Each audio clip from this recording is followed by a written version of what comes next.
Первые и вторые блюда – котлеты и тефтели, салаты и выпечка и, конечно, свежезаваренный чай и компот из ягод. Гармония ароматов в студенческой столовой наполняет холл общежития Алданского политехникума атмосферой неповторимого домашнего уюта. Хлопоты на кухне начинаются в половине 7 утра, а к 8 часам уже готов завтрак. К этому времени почти налажен и обед. Повара замешивают тесто, шинкуют овощи для борща, подготавливают мясо и разделывают рыбу. Процесс не останавливается.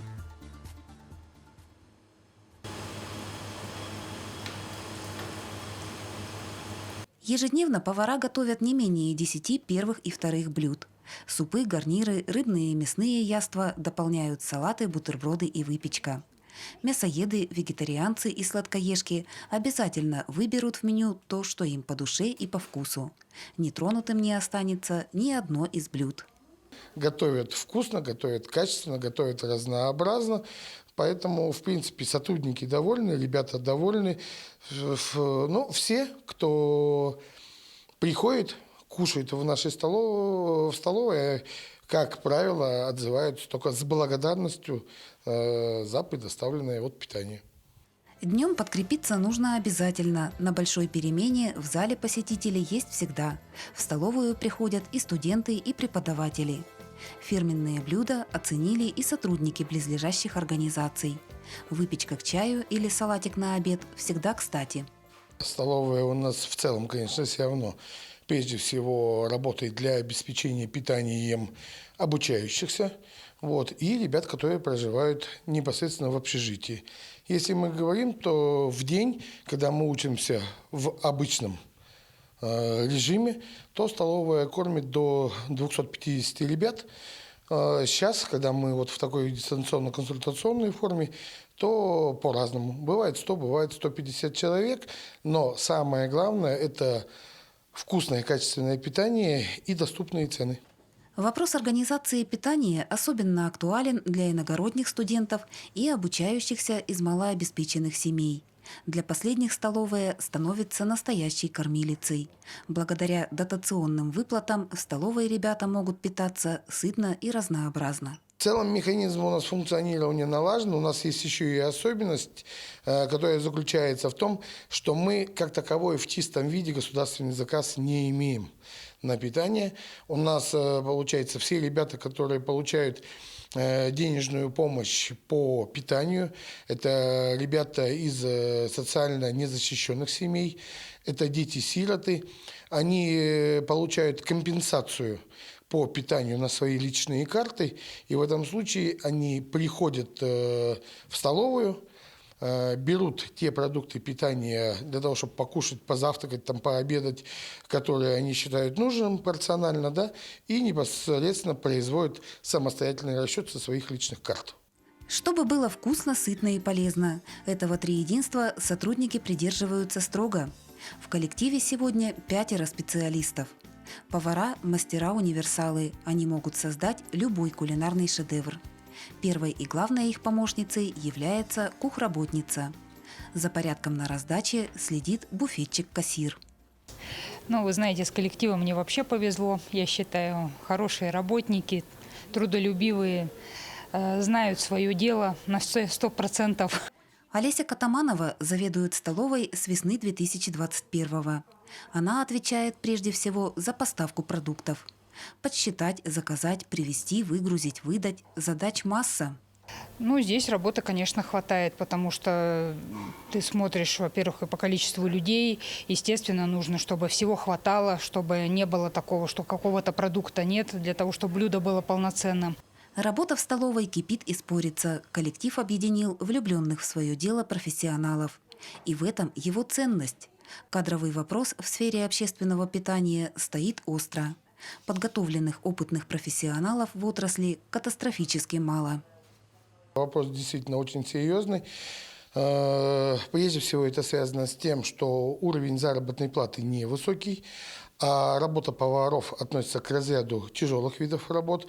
Это и рано приходить на работу, это и большие котлы, это и большой объем перерабатываемой продукции.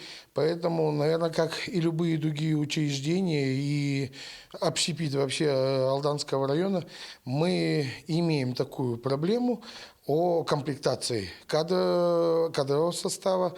Вот. Но не в самом именно в виде прямой комплектации, а с точки зрения, прежде всего, постоянного обеспечения и регулярной работы. Учитывая, что и коллектив небольшой сам по себе, то понятно, что если вдруг где-то кто-то из сотрудников заболел, то, конечно, сразу возникают определенные трудности с точки зрения обеспечения работы и кормления ребят. Целый противень пирожков под названием «Ушки» почти готов. Впрочем, румяная горка разойдется быстро. Ушки студенты очень любят. Пирожки полукруглой формы весьма необычные. Часть начинки, как полагается, заворачивается в тесто, а после обжаривания внутрь вносятся последние нотки – майонез и маринованный огурчик. Юлия, повар 4-го разряда, знает, соленья и консервации лишними никогда не будут. Они идут и как ингредиенты того или иного рецепта, и как отдельные закуски. Множество заготовок Юлия делает и дома. Да, всю семью много. Я потому что всей семьи отношу, угощаю всех.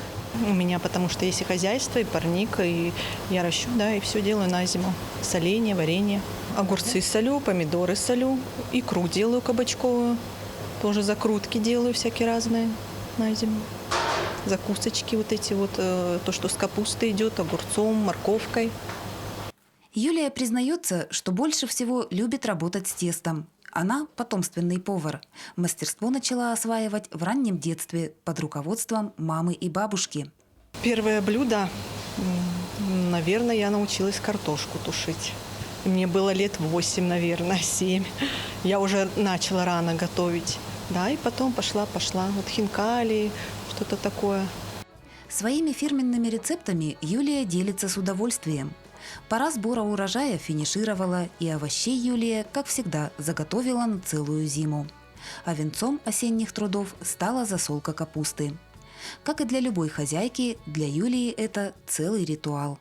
Я делаю все по-обычному. Капуста, морковка и соли туда. Не так, чтобы ее перемять. Все это по стандарту. Чтобы она была не сильно мелко нарезанная, не сильно крупно. И дома, чтобы ее оставить на дня 2-3, чтобы она поквасилась. Коллега Юлии, буфетчик-кассир Светлана Высоцкас, тоже научилась готовить в раннем детстве. Сначала лепила пельмени вместе с мамой, затем рецепты разных блюд стала пробовать на практике самостоятельно.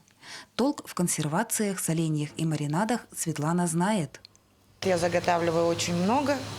Есть и грибы, и огурцы, и помидоры, и салаты. Всякие разные закрутки. Как и Юлия, Светлана солит капусту в больших количествах. В ее семье белокочанную любят все, а особенно сделанную по фирменному рецепту Светланы.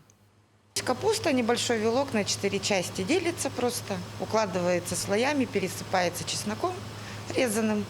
Кто хочет острый перец, такой маленький стручковый. Зелень, кому нравится, лавровый лист, морковка, и заливается горячим рассолом. Рассол, туда на литр воды добавляется стакан масла растительного, 4 столовые ложки уксуса, кипятится и заливается все это горячим и под пресс на сутки. То можно доставать, так вот кусочками отрывать и кушать. Очень вкусно. Работа повара является тяжелой. Впрочем, сотрудницы студенческой столовой к напряженному ритму привыкли. И дома на кухню идут с энтузиазмом. Продолжается работа дома, да. Дома тоже надо приготовить. У меня 2 детей, муж. С удовольствием готовить? Я люблю это. Не буду даже скрывать, люблю. Все равно. Для меня что-то приготовить вкусненькое. Поварское дело – это искусство, сочетающее профессиональные знания и прирожденный талант. Питание должно быть разнообразным и сбалансированным. В приготовлении любого блюда важно придерживаться рецептуры и технологии. А сделать еду вкусной – это мастерство высшего порядка. Конечно, знаете, между собой, естественно, что-то там обсуждают, кто что готовит, как обычно хозяйки дома, да, где-то и приносит угостить своих коллег, так скажем, чтобы уже на деле проверили, да, эти рецепты. Угощая коллег блюдами собственного приготовления, сотрудницы столовой делятся с друг другом и рецептами. Что касается секретов, у каждой хозяюшки они свои. Впрочем, раскрывать их надобности нет. Это добрые помыслы, хорошее настроение и неиссякаемое вдохновение. Да, потому что в этом деле без этого никак, иначе ничего не получится, не будет вкусно. Любое блюдо, я считаю, к нему нужно тоже подходить творчески, как и, наверное, к любой работе, собственно говоря. Ой, это любовь и душа. Это все готовить с желанием. Было бы желание, все получится. Студенческая столовая работает до 2 часов дня. Впрочем, ровно в 14:00 никто домой не уходит. Во-первых, на кухне и в зале надлежит навести порядок. А во-вторых, для завтрашнего обеда необходимо приготовить продукты, чтобы на рассвете вновь взять интенсивный темп создания разнообразных, вкусных и сытных яств.